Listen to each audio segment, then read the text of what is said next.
અમારા પરિવાર વતી રામ રામ.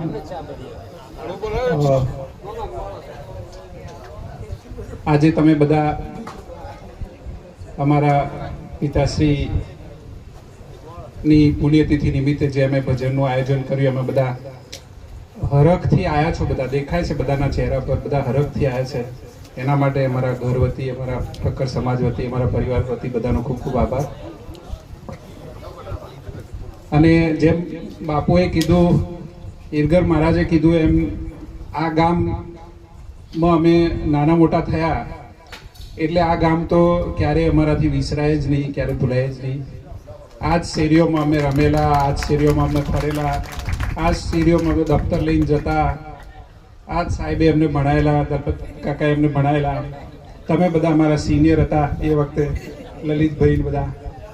એટલે આ ગામ તો હવે કેવી રીતે, આપણી જન્મભૂમિ તો કેવી રીતે ભૂલાય એમ.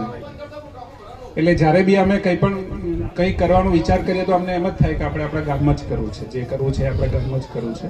અને ભજન એક સારું માધ્યમ છે કે એનાથી આપણે પ્રભુ તરફ, ઈશ્વર તરફ જઈ શકીએ. ભક્તિ કરવી, ભજન કરવા એ પુણ્યશાળી આત્માનું કામ છે.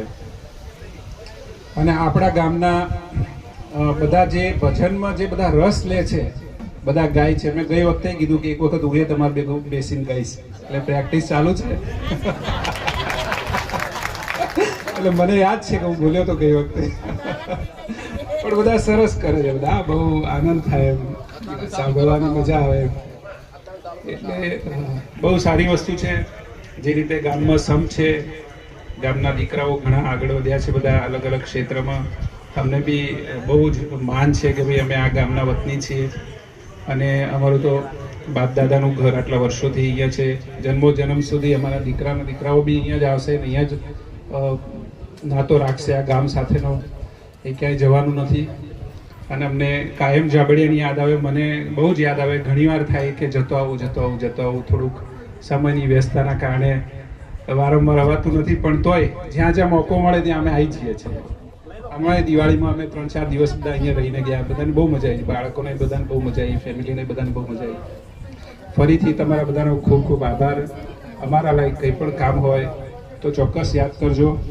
અને કંઈ પણ હોય તો અમને, સ્કૂલનું કામ હોય, કોઈનું બીજું કંઈ કામ હોય, એ બાજુનું કંઈ કામ હોય, મહેસાણાનું, અમદાવાદનું, અહીંના ઘણા બધા દર્દીઓ પણ આવતા હોય છે, ઘણા મોકલતા પણ હોય છે.